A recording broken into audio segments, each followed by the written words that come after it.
Depuis 2012, le monde de la génétique est entré dans une nouvelle ère.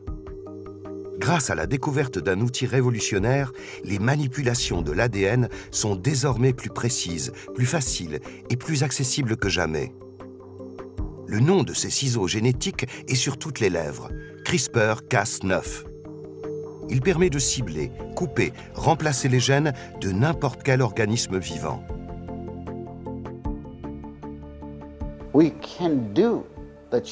C'est la première fois qu'on peut changer des lettres, induire des mutations ou corriger des erreurs dans le génome de manière aussi efficace, rapide et précise. Des expériences qu'on ne faisait qu'imaginer, en se disant « j'aimerais faire ça un jour, si j'avais l'argent et l'énergie nécessaires », deviennent possibles, et vous pouvez le faire dès la semaine prochaine. En seulement quelques années, cette découverte a fait voler en éclats l'horizon de la recherche et ouvert la porte aux plus grands espoirs. Avoir accès à l'ADN et au noyau des cellules ouvre la porte à une approche curative entièrement nouvelle.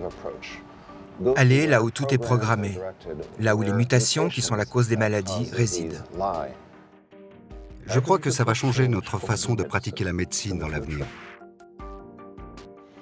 C'est Star Trek. Le rêve d'un monde sans chirurgie, où il n'y a plus de mort à cause d'une chimiothérapie. Mais à la place, quand le docteur dans Star Trek vous fait juste une petite injection, quelque chose dans votre corps se reconstruit tout seul. Avec CRISPR-Cas9, le rêve de réparer nos gènes, de soigner les plus grandes maladies, est aujourd'hui à portée de main. Cette technologie nous donne un pouvoir d'intervention immense, tant sur notre propre espèce que sur l'écosystème planétaire. Jusqu'où irons-nous? Il est temps de découvrir ce qui incube dans les tubes à essai des laboratoires et de décider si nous voulons ou non une humanité sur mesure.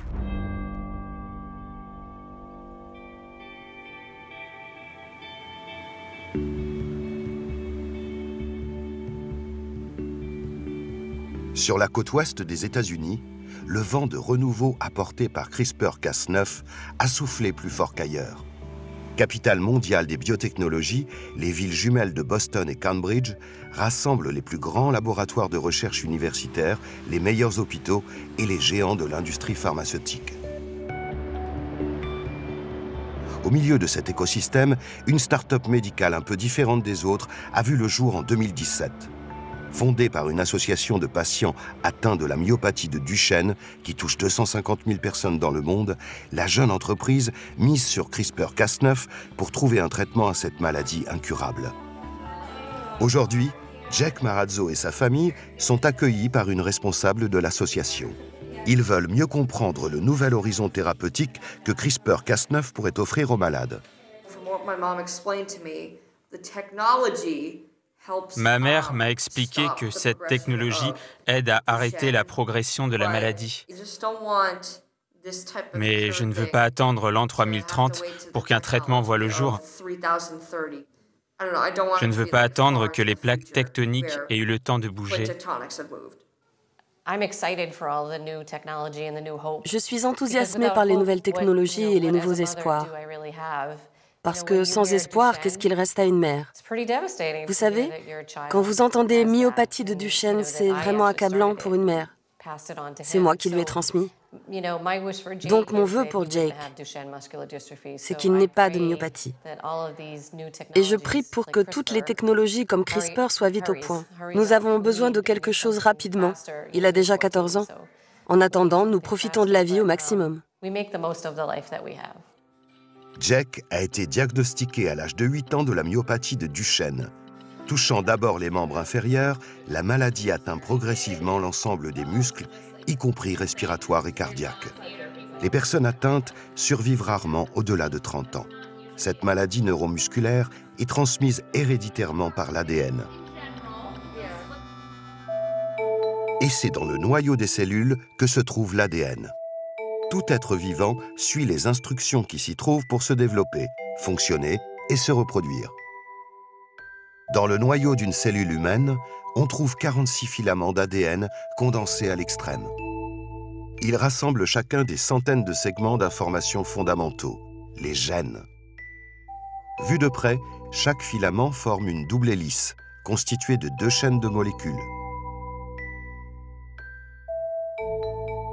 L'ordre dans lequel se succèdent ces molécules, leur séquence, est essentiel. Une simple erreur de codage sur un gène peut suffire à provoquer de graves pathologies. Dans le cas de la myopathie, le défaut génétique empêche la fabrication d'une protéine indispensable à la santé des fibres musculaires, la dystrophine.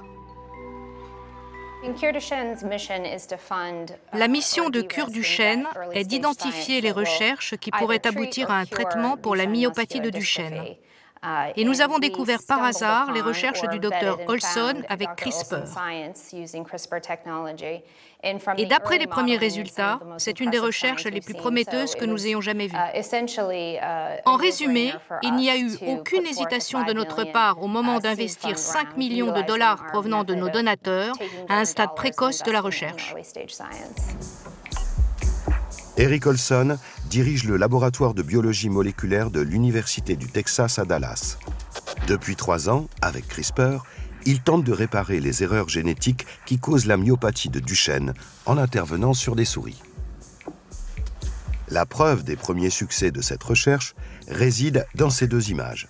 À gauche, des cellules musculaires du cœur souffrant d'une production insuffisante de dystrophine. À droite, les mêmes cellules qui ont pu se reconstituer après correction du gène déficient. Une réparation complète qui ouvre un espoir immense. Avec cette nouvelle méthode, est-ce que je pourrais être comme tout le monde, contrairement à ce que je suis aujourd'hui? Ce que je peux vous dire, c'est que jusqu'à maintenant, les résultats vont au-delà de nos espérances. Ce qui est sûr, c'est que dans les animaux testés, nous pouvons non seulement restaurer la protéine manquante,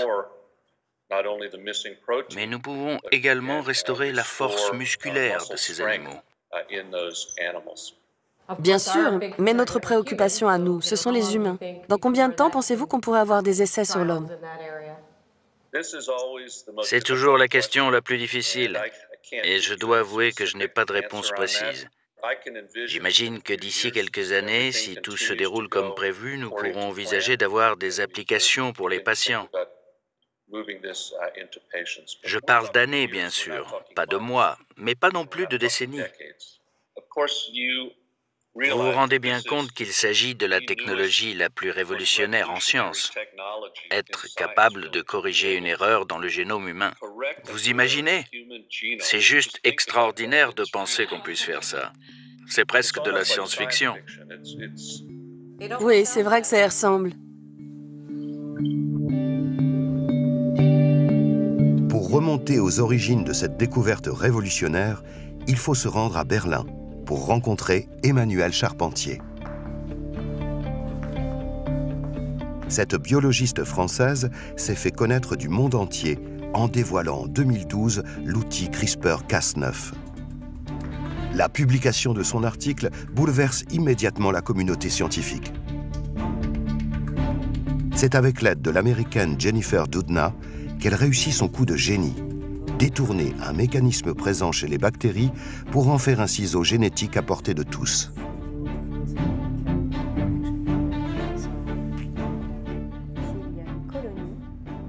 CRISPR est un système immunitaire qui existe chez les bactéries et qui leur permet de se défendre contre leurs infections par des virus. Et ce système consiste en une petite machinerie qui peut être utilisée comme un outil génétique qui permet de modifier l'ADN de n'importe quelle cellule en utilisant un système de ciseaux moléculaires. Avec sa structure simple, CRISPR-Cas9 peut s'introduire assez facilement dans les cellules pour intervenir précisément sur l'ADN. Pour déterminer sa cible, il suffit de le programmer en lui fournissant une copie de la séquence de code génétique sur laquelle il doit intervenir. L'outil pourra alors scanner tout l'ADN jusqu'à trouver la portion de gène correspondante. Puis la protéine Cas9 se charge de séparer et de couper les 2 brins d'ADN à l'endroit indiqué. Le gène est ainsi inactivé. En plus de ces fonctions chercher et couper déjà révolutionnaires, les chercheurs essaient encore d'améliorer l'outil. En embarquant sur CRISPR-Cas9 un segment d'ADN de rechange, on peut, dans certains cas, obtenir une correction génétique pure et simple. La technologie CRISPR peut être comparée à un logiciel de traitement de texte, c'est-à-dire dans un texte reconnaître un mot ou une lettre que l'on veut modifier et pouvoir utiliser un système simple qui permet spécifiquement de modifier le mot ou la lettre. Tout comme les outils informatiques, CRISPR-Cas9 constitue une technologie de rupture. Ses applications sont infinies. Ses développements ne font que commencer. Si vous avez l'intention de modifier génétiquement quelque chose, utilisez CRISPR. C'est le plus simple. Il y a d'autres méthodes possibles, mais CRISPR est beaucoup plus facile. Donc oui, CRISPR a révolutionné la manière dont on fait les manipulations génétiques. Il y a clairement un avant et un après CRISPR. À Cambridge, le directeur du Whitehead Institute, Rudolf Janisch, est bien placé pour le savoir. C'est lui qui a fabriqué en 1974 la première souris transgénique pour l'étude de maladies humaines.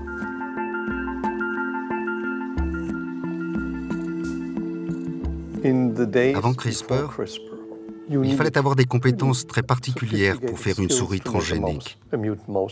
Comment manipuler des cellules souches d'embryons, comment les sélectionner, et ça prenait du temps. Il nous fallait 1 à 2 ans pour fabriquer une souris porteuse d'une mutation. Avec CRISPR, ce qui nécessitait 2 ans et beaucoup de talent prend aujourd'hui 3 semaines et requiert peu de compétences. C'est un peu excessif de le dire, mais un idiot pourrait le faire. Même si les idiots en question possèdent souvent un doctorat, il est clair qu'avec CRISPR, la manipulation de l'ADN est devenue d'un coup infiniment plus accessible. Avec des animaux modifiés quasiment fabriqués à la chaîne, l'étude des gènes est en train de faire un bond de géant. Mais, plus fort encore, le nouvel outil permet désormais de manipuler directement des cellules humaines, et ainsi d'étudier des phénomènes jusqu'alors inaccessibles, comme le fonctionnement de notre cerveau. C'est très excitant. C'est un nouvel outil pour étudier certaines maladies humaines complexes. Julien Muffat travaille sous la direction de Rudolf Janisch. Dans son laboratoire poussent de drôles de structures vivantes, des mini-cerveaux. Le cerveau est un organe structuré, avec des couches, un cortex, de nombreux types de cellules, et nous pouvons en partie reproduire cela en laboratoire. Ces modèles, obtenus avec des cellules souches, sont de formidables terrains d'expérimentation pour CRISPR-Cas9. Pour la première fois, grâce aux ciseaux génétiques, des maladies dégénératives comme Alzheimer ou Parkinson peuvent être étudiées sous un jour complètement nouveau.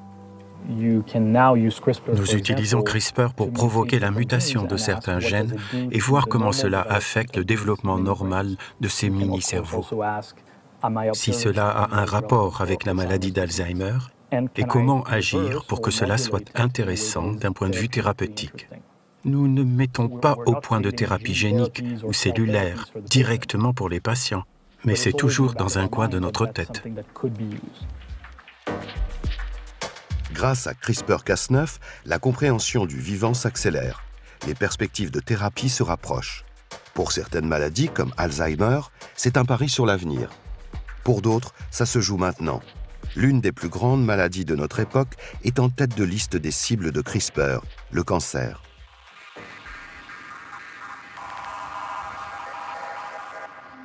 À New York, au centre de recherche du Memorial Sloan Kettering Cancer Center, plusieurs équipes développent une nouvelle génération de traitements contre le cancer. La stratégie consiste à réarmer directement notre système immunitaire, en particulier nos globules blancs, appelés lymphocytes T, qui défendent en permanence notre organisme contre les cellules étrangères ou dangereuses. La difficulté avec le cancer, c'est qu'il trouve son origine dans nos cellules. Et le système immunitaire n'est pas optimisé pour s'attaquer à nos propres cellules. Pour le cancer, ce que nous espérons, c'est pouvoir configurer les cellules du système immunitaire pour véritablement combattre et éliminer le cancer.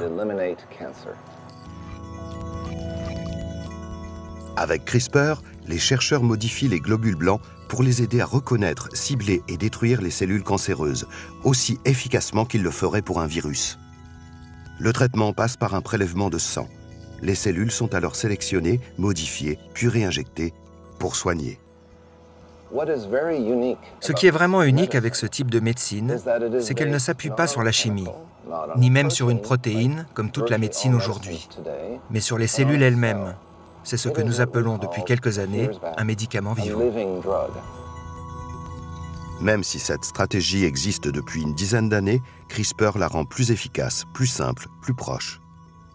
Les premiers essais cliniques ont d'ores et déjà débuté. Et nous n'avions pas imaginé qu'une technologie permettant des modifications aussi précises du génome humain serait disponible aussi vite. Et maintenant, c'est là. Une autre grande maladie pourrait bien être soignée en modifiant notre système immunitaire avec CRISPR, le sida.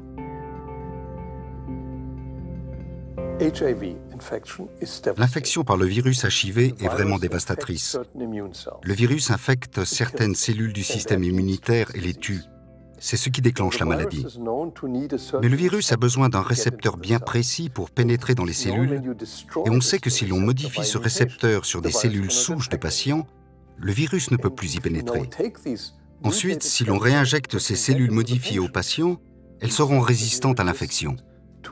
Au final, on pourra donc soigner le patient à partir de ses propres cellules modifiées.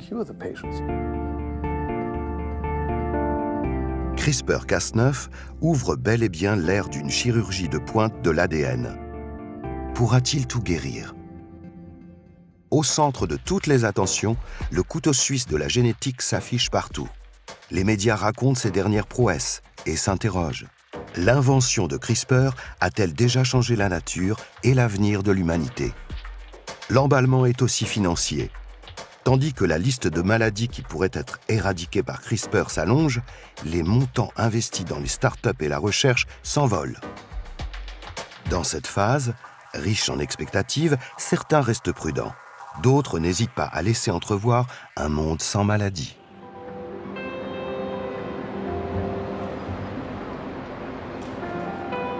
Professeur à l'université d'Harvard, George Church est un des généticiens les plus réputés et les plus sulfureux de la planète.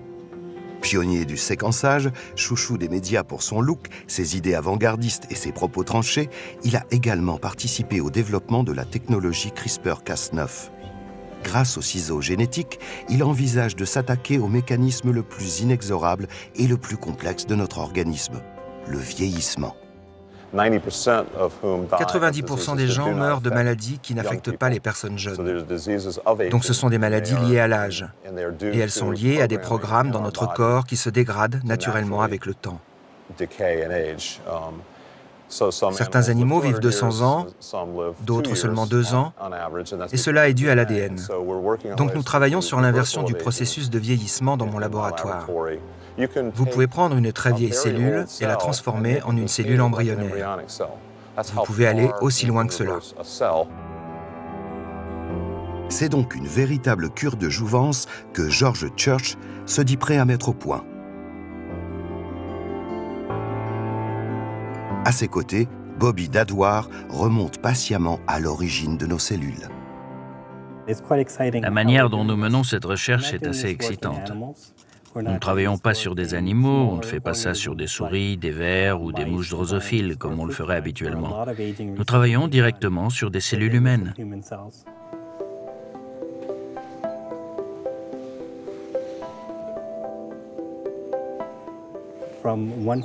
J'ai les échantillons de cellules d'un même patient prélevés à 20 ans d'intervalle. Et j'étudie les cellules les plus âgées pour voir ce que je peux faire pour les ramener à un état plus jeune. Vos gènes sont les mêmes, que vous ayez 90 ou 20 ans. La différence, c'est la manière dont ces gènes sont régulés. Avec CRISPR, nous pouvons activer et tester les principaux régulateurs de la cellule pour trouver lesquels sont les plus utiles pour pouvoir inverser le processus de vieillissement. Quand on parle aux gens de vivre plus longtemps, quand j'en parle à mes parents par exemple, ma mère en particulier, elle ne veut pas vivre très longtemps, elle ne veut pas vivre au-delà de 100 ans. si elle n'est pas capable de s'occuper d'elle-même. Donc, c'est très important de le dire. Il ne s'agit pas que de vivre plus longtemps, il s'agit de vivre plus longtemps et en meilleure santé. Nous régénérer. Voilà l'objectif que semble poursuivre le professeur Church et ses collaborateurs. Il utilise aussi CRISPR-Cas9 pour répondre à un problème bien concret, le manque d'organes pour les gens en attente de greffe. Suite à des premiers travaux menés dans le laboratoire du professeur Church, la jeune chercheuse Luan Yang a pris la tête d'une start-up visant à développer la commercialisation d'organes issus de porcs génétiquement modifiés. À son lancement, la société a levé 38 millions de dollars. eGenesis a été fondée en 2015 par le docteur George Church et moi. Et la mission de eGenesis est de créer un monde où il n'y a pas de pénurie d'organes. Il y a des millions de patients dans le monde qui attendent des organes et il n'y a aucune solution médicale. Mais Luan Yang fait le pari de relancer une solution dans l'impasse depuis longtemps, la xénotransplantation. Le principe, utiliser des organes d'animaux comme ressource alternative pour faire face au manque de dons. Les gens ont cherché à mettre en œuvre la xénotransplantation pendant des décennies sans succès. Cela est dû à deux obstacles techniques, un problème immunologique et un problème de rejet. C'est pourquoi l'industrie a abandonné la xénotransplantation. Et c'est là que nous avons pensé que CRISPR-Cas9 pouvait entrer en jeu. Le porc est l'un des meilleurs candidats pour nous fournir des pièces de rechange. Il a des organes d'une taille très similaire aux nôtres et une forte proximité biologique avec l'humain. Mais il est aussi porteur de plusieurs virus, inoffensifs pour lui, mais qui pourraient infecter l'homme. Un problème dont Luan Yang est venu à bout d'un coup de ciseau génétique. La beauté de CRISPR comparée aux outils précédents, c'est son côté multitâche. En injectant une seule protéine Cas9 avec plusieurs séquences guides, on peut attaquer plusieurs cibles dans le génome en même temps. En 2015, un membre de notre équipe a publié une étude démontrant qu'il est possible d'éliminer l'ensemble des 16 virus présents dans le génome du cochon. Et tout le monde a été très excité par cette nouvelle, notamment pour une raison, nous avions battu le record du nombre des modifications que l'on peut faire en une seule fois. De ses premiers succès en laboratoire, George Church et Luan Yang sont passés à l'étape supérieure, créer une lignée de porcs génétiquement modifiés. C'est dans une animalerie comme celle-ci, en Chine, que sont nés en 2017 leurs premiers porcelets. Les bébés sont en parfaite santé. Ici, dans une annexe de l'Institut de biomédecine de Canton, se poursuivent des travaux identiques à ceux de eGenesis. Cet élevage n'est pas destiné à la consommation alimentaire, mais bel et bien à la création d'une race porcine, adaptée à la production de reins, de poumons ou de cœurs pour notre espèce. Grâce aux techniques d'édition du génome comme CRISPR-Cas9, combinées aux techniques de clonage, nous pouvons éliminer les gènes qui posent problème chez le porc et y ajouter les gènes qui lui manquent. Nous espérons ainsi rendre possible la transplantation d'organes du porc à l'homme. Pour parvenir à une parfaite compatibilité, le challenge de eGenesis est maintenant d'introduire dans le génome du porc des gènes qui le rapprochent de nous. En d'autres termes, d'humaniser le cochon. Nous tentons de réaliser plusieurs types de modifications pour imiter le système immunitaire de l'espèce humaine. Et une fois que l'efficacité et la sécurité seront garanties, nous pourrons implanter les organes dans des patients.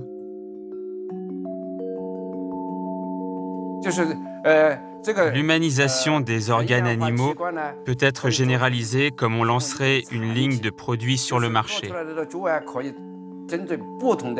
Les organes d'un même porc génétiquement modifié pourraient ainsi être attribués à différents patients. En Chine, actuellement, nos recherches s'orientent surtout vers la production de quelque chose d'utile. Cela correspond à l'exigence de l'opinion publique.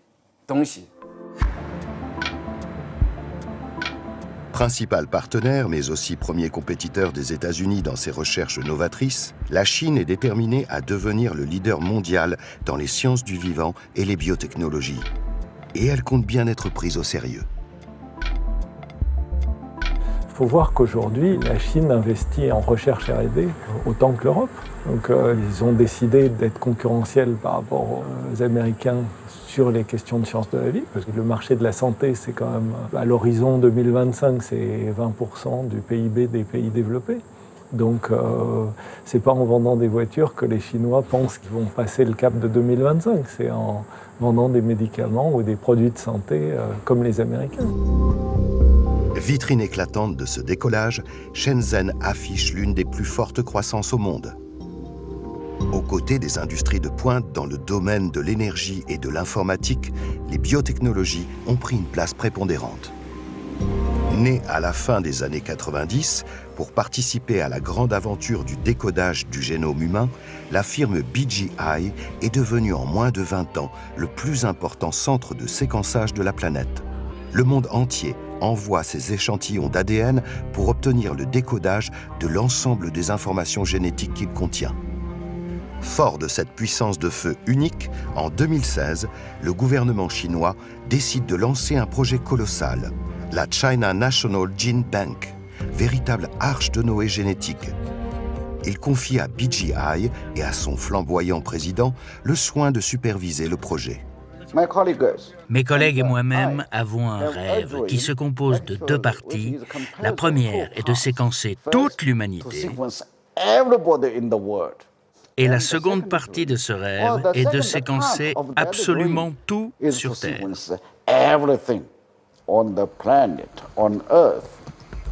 Aussitôt dit et presque aussitôt fait, la China National Gene Bank sort de terre en 2016. Ces 47 500 mètres carrés accueillent une gigantesque plateforme d'édition génétique pour transformer le monceau de données obtenues grâce au séquençage en bénéfices médicaux sonnants et trébuchants. Si nous voulons savoir pourquoi un humain est un humain, si nous voulons savoir d'où nous venons, tout cela est lié à notre génome. Donc, connaître la séquence du génome, c'est essentiel. C'est la première étape pour décoder le livre de la vie. Une fois le livre en main, bien sûr, c'est un très long chemin pour pouvoir vraiment le lire et le comprendre.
Pourquoi devons-nous en savoir plus sur le vivant? Pourquoi voulons-nous essayer de le changer?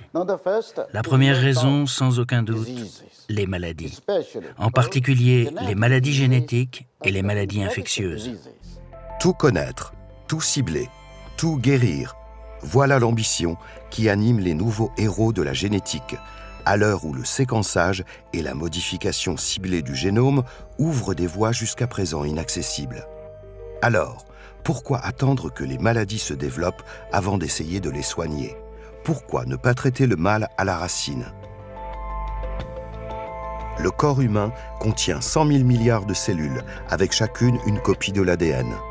Pour soigner une maladie par modification génétique, il faut cibler toutes les cellules de l'organe concerné.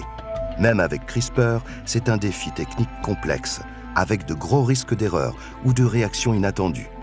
La tentation est donc grande de corriger un problème en modifiant l'ADN lorsqu'il est encore contenu dans une seule cellule, l'embryon. C'est à Canton qu'en 2015, le pas a été franchi. Moins de 3 ans après l'invention de CRISPR, une équipe annonçait qu'elle avait procédé à une modification sur un embryon humain. Tandis que la communauté internationale débat encore sur les questions qu'un tel événement soulève, un nouvel article sort en 2016. Le docteur Yong Fan, chercheur dans un des plus grands hôpitaux universitaires de Canton, dévoile à son tour sa tentative d'intervention dans un œuf humain fécondé. Bien sûr, nous étions conscients des questions éthiques qui pouvaient se poser. Les gens nous disaient « Vous les scientifiques, vous allez faire des bébés sur mesure, n'est-ce pas ?» Mais cela n'a rien à voir avec la réalité. Nous travaillons dans un laboratoire de recherche en milieu hospitalier. Nous respectons scrupuleusement les lois de ce pays et la déontologie commune à toute la recherche scientifique. Il ne faut pas que le public ait peur de nos travaux.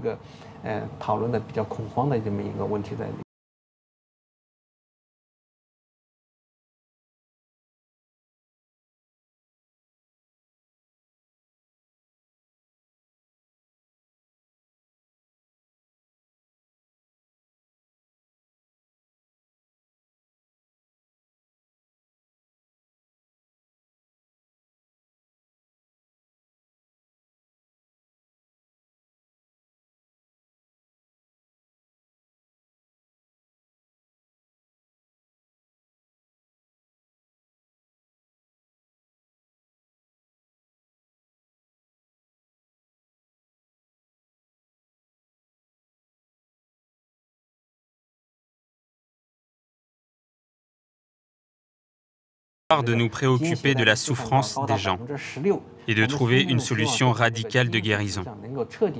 C'est pourquoi nous menons des recherches sur des embryons humains pour trouver un moyen d'éliminer la maladie sur le plan génétique. Grâce aux techniques de fécondation in vitro, nous pourrons ensuite éradiquer la maladie et ce sera un immense progrès pour la santé publique et la qualité de vie des populations en Chine. La perspective donne le vertige, car agir sur l'ADN d'un embryon, c'est créer un humain modifié génétiquement, jusque dans ses cellules reproductives, et apporter une mutation qui pourrait être transmise aux générations suivantes. Bien qu'on soit encore au stade de recherche fondamentale, avec des embryons détruits au bout de quelques jours, l'annonce des premiers travaux chinois sur un bébé en devenir provoque immédiatement un branle-bas de combat dans le milieu scientifique. Devons-nous faire cela? Devons-nous ne serait-ce qu'envisager de changer le génome humain des générations futures? Devant le fait accompli, il est grand temps de se poser ces questions. Mais il semble déjà trop tard pour appuyer sur le bouton pause. Là où on a été pris de vitesse par l'évolution des choses et où on a conclu à une évidence dès l'automne 2015, c'est l'impossibilité d'arrêter la machine. L'idée qu'on aurait pu réunir en un seul endroit toutes les personnes capables d'utiliser la technique CRISPR et leur demander de s'arrêter pendant 1 an est apparue immédiatement à tout le monde comme juste impossible. Est-ce possible d'harmoniser les règles et les lois dans le monde entier? Non. Est-il possible de faire respecter les lois partout dans le monde? Non. Et est-il possible de dire qu'il n'y aura jamais aucun voyou qui franchira les limites et fera des choses que nous considérons contraires à l'éthique ou la sécurité? Non. Mais nous pouvons minimiser cette possibilité. L'électrochoc provoqué par les travaux chinois sur les embryons pousse les scientifiques à réagir. Fin 2015, les académies des sciences chinoises et américaines convoquent ensemble un grand sommet. La question des lignes rouges est posée, car dans les 2 pays leaders, aucune législation n'empêche de procéder à des recherches sur l'embryon, ni même en principe de faire naître un bébé modifié. Sur la question de l'embryon, il est clair qu'on est dans une tour de Babel juridique. Vous avez des pays avec une totale prohibition, et puis des pays avec un total libéralisme.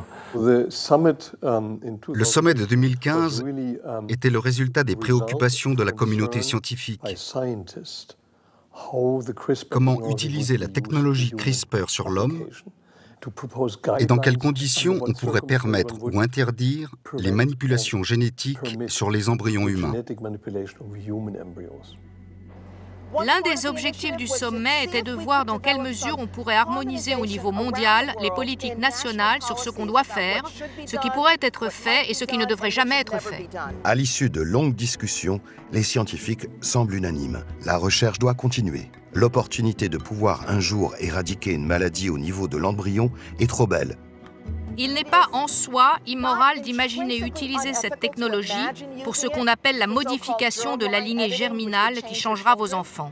Il ne s'agit pas de dire que vous devriez le faire, mais nous disons que c'est un choix qui revient à chaque gouvernement. Nous ne considérons pas que cela doive absolument être interdit. On ne peut pas faire marche arrière. On ne peut pas dire « Hey, on va tout arrêter ». Un scientifique a la liberté d'explorer l'inconnu, n'est-ce pas? À notre avis, les modifications ciblées du génome devraient être autorisées, même à des fins reproductives, s'il n'y a pas d'alternative pour les maladies concernées. Mais dire si une technologie sera bénéfique ou néfaste, c'est à la société d'en décider. Ça ne peut pas être une décision scientifique. En donnant ce feu vert à la poursuite des recherches sur les modifications d'embryons, les scientifiques réunis en 2015 sont bien conscients d'une chose. Leur décision concerne la planète entière. L'enjeu est écrit noir sur blanc dans les conclusions finales du sommet. Une fois introduites dans la population humaine, les altérations génétiques seraient difficiles à retirer et ne resteraient pas cantonnées à une seule communauté ou un seul pays. La discussion ne doit pas rester dans les mains des scientifiques, mais il ne faut pas s'attendre à ce qu'elle concerne 7,5 milliards de personnes. La vérité se situe au milieu. Il faut engager le dialogue avec des gens exprimant différentes opinions. Vous n'arriverez pas à avoir tout le monde, mais vous pouvez au moins essayer. La révolution CRISPR est arrivée si vite qu'elle a pris tout le monde par surprise. Mais pour permettre aux citoyens de s'approprier le débat, un nouveau courant de sciences populaires propose de démocratiser la recherche.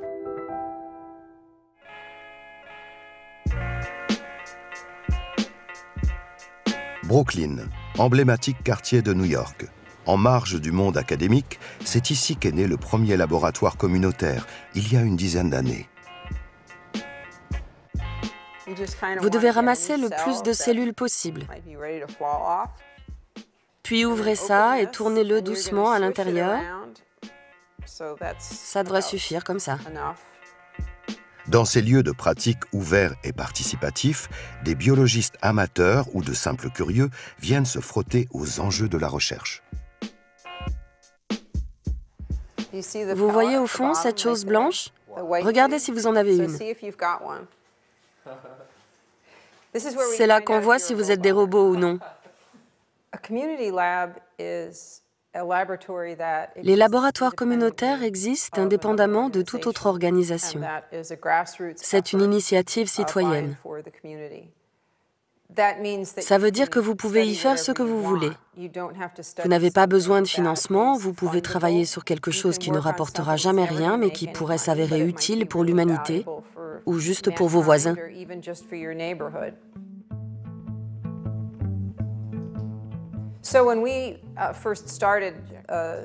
Quand nous avons lancé le mouvement de la science citoyenne, CRISPR n'existait pas.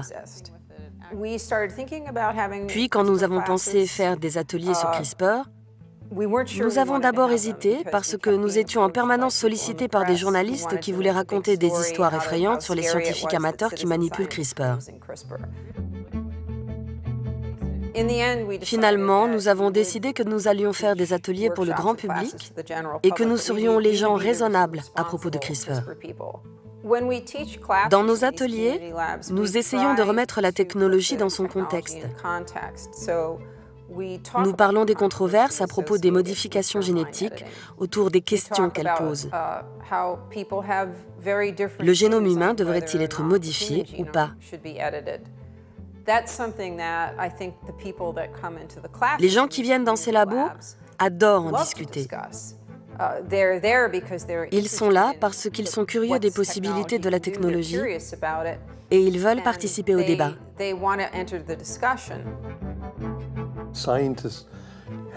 Les scientifiques ont l'obligation d'expliquer ce qu'ils font au public. Quels sont les débouchés et quels sont les risques de ce que nous faisons. Et il y a beaucoup de malentendus sur ces sujets. Nous devons donc expliquer la recherche scientifique aux législateurs, mais aussi au grand public, pour que les gens soient vraiment informés. Pour permettre aux citoyens de débattre, les scientifiques devront d'abord répondre à une question primordiale, la sécurité. Pour l'instant, les essais aboutissent principalement à des échecs. Mais la recherche s'intensifie et tôt ou tard, on y sera.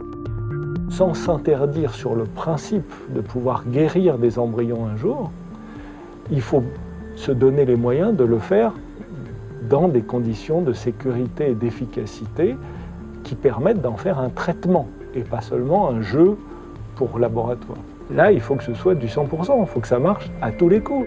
Tout changement de l'ADN d'un embryon, bénéfique comme accidentel, sera transmis aux générations futures. On en frémit d'avance. Quel seuil de sécurité sera exigé? Et même si un jour une garantie complète est apportée, le débat n'est pas clos, car la technique ouvre une autre perspective, celle de l'amélioration de l'être humain. Cela ouvre la porte à la question « Que pouvons-nous modifier ?» Plus cela deviendra commun, plus on peut se demander où cela s'arrêtera. Comment, au fil du temps, on passe du nécessaire au souhaitable, puis à ce que l'on aimerait avoir en dehors de toute considération de santé. Donc, quand on parle de modifier des embryons humains, il y a toujours le spectre de l'eugénisme à l'horizon.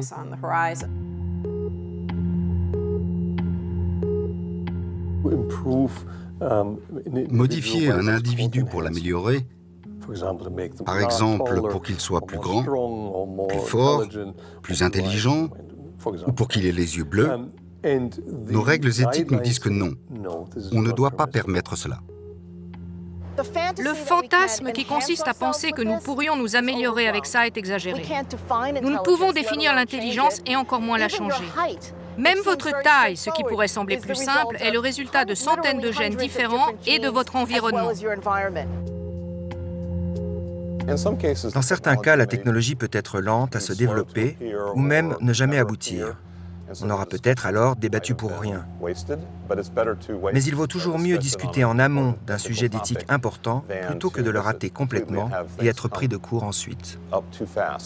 CRISPR nous pousse à réfléchir à ce que nous voulons individuellement et collectivement. Mais l'impact des ciseaux génétiques va bien au-delà de notre propre espèce. On envisage aujourd'hui de modifier des écosystèmes entiers pour combattre certaines de nos maladies. À Terni, au centre de l'Italie, le pôle d'innovation en génétique abrite une installation hautement sécurisée. Dans ce laboratoire de confinement écologique, des chambres climatiques ont été aménagées pour reproduire l'habitat des moustiques africains Anopheles gambiae. Cette espèce est le principal vecteur du paludisme, qui tue près de 450 000 personnes chaque année. L'expérimentation qui se déroule ici vise à tester une stratégie radicale, l'élimination complète de l'espèce. Dans la tête des chercheurs, l'équation est simple. Sans moustiques pour la transmettre, la maladie pourra être éradiquée en quelques années. Toutes les technologies disponibles, combinées aux insecticides, à l'assèchement des marais et au contrôle de la reproduction, sont souvent au-delà des possibilités des pays pauvres, car cela requiert beaucoup d'argent. Nous avons donc imaginé de faire des moustiques génétiquement modifiés dont la capacité de reproduction serait réduite. Ainsi, nous pourrions surmonter le plus grand problème, la durabilité. Mais ces modifications génétiques ne peuvent pas se transmettre. Il faudrait pouvoir relâcher 10 fois plus de moustiques modifiés que ceux qui sont dans la nature, ce qui n'est pas possible, à moins de trouver le moyen de contourner les lois de l'hérédité pour répandre la modification génétique. C'est là que le Gene Drive intervient.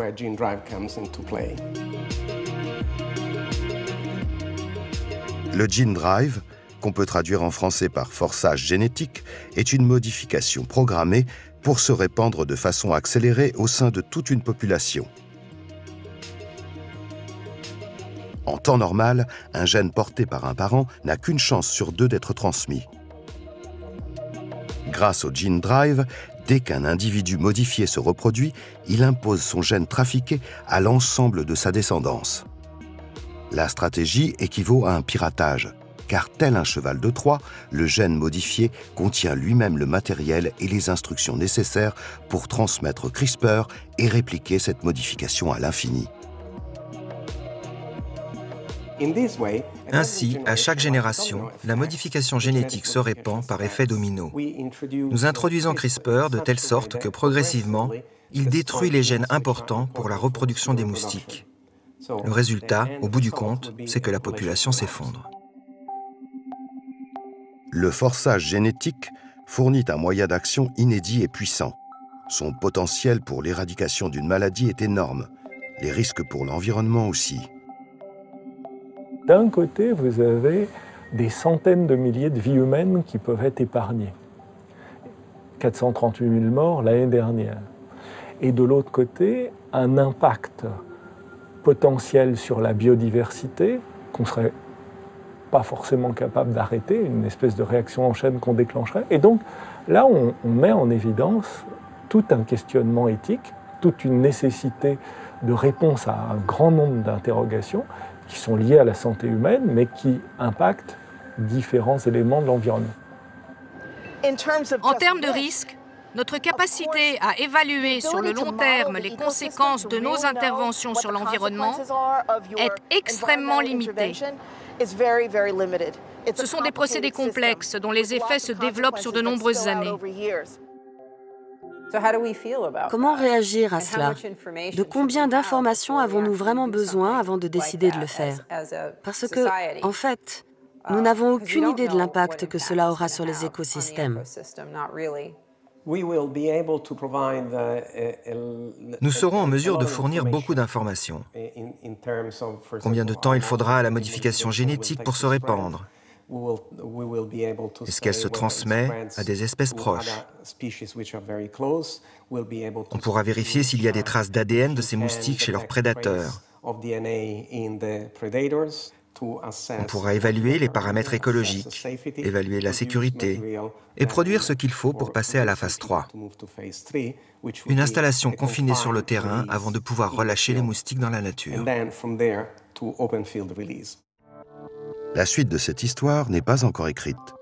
Quels moyens seront trouvés pour étudier encore plus finement les conséquences possibles avant de procéder à des tests grandeur nature? Et qui décidera de procéder à ces tests?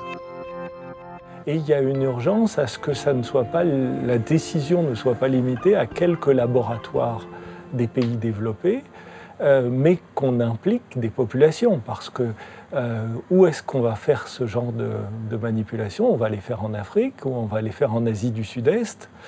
Et c'est peut-être quand même aux Africains du Cameroun, du Gabon ou aux Vietnamiens de choisir s'ils veulent ou non qu'on teste ce genre de stratégie pour la promesse de les débarrasser du paludisme ou de la malaria, mais qui aujourd'hui n'est qu'une promesse. Nous devons convaincre les gens que la technologie est sans danger et faire en sorte qu'ils l'acceptent. Pour cela, il faut bâtir un cadre international dans lequel l'ensemble des pays admettent que leurs voisins peuvent utiliser le gene drive. Parce que malheureusement, la technologie ne reconnaît pas les frontières politiques. CRISPR ouvre donc la voie à une véritable bio-ingénierie planétaire. Toutes les cartes sont rebattues, tous les domaines sont concernés. D'ailleurs, grâce aux formidables perspectives évoquées pour la santé humaine, on en aurait presque oublié un autre domaine majeur d'application de ces nouvelles techniques, l'agriculture. Et là encore, les nouveaux outils de la génétique changent radicalement la donne en rendant carrément caduque la réglementation en place sur les OGM. Aujourd'hui, la définition d'un OGM, c'est une plante au sein de laquelle on a apporté un gène étranger. Donc on a apporté un gène étranger pour lui conférer une propriété particulière. Par exemple, résister à une bactérie, résister à un virus, résister à un champignon. On peut aujourd'hui faire la même chose sans avoir besoin d'apporter un gène étranger et sans laisser de traces. Donc nous avons, et nous commençons à avoir des plantes qui ont fait l'objet d'une modification génétique, donc c'est des organismes modifiés par ingénierie du génome, on appelle ça maintenant des MOJ, mais qui ne répondent plus à la définition des OGM. Aux États-Unis, un universitaire a créé des champignons blancs génétiquement modifiés avec CRISPR pour qu'ils ne brunissent pas sur les étalages quand ils sont abîmés. Bien sûr, c'est formidable pour les distributeurs et les supermarchés parce qu'ils peuvent conserver les champignons indéfiniment. Et l'autorité de régulation américaine a dit que ce n'était pas un organisme génétiquement modifié parce qu'il n'y a pas d'ADN étranger. En Europe, il y a un débat pour savoir si un organisme génétiquement édité avec CRISPR, c'est la même chose qu'un organisme transgénique en matière d'alimentation. Et il est possible que l'Europe autorise bientôt ces aliments édités, même si elle interdit la vente d'organismes transgéniques. Là encore, la controverse bat son plein, alimentée par d'énormes enjeux sanitaires, éthiques et financiers. Qu'il s'agisse de notre santé ou de notre alimentation, CRISPR repousse notre capacité à modifier le vivant et soulève autant d'espoir que d'inquiétude. Entre les deux extrêmes, nous ne sommes pas obligés de choisir, mais de réfléchir.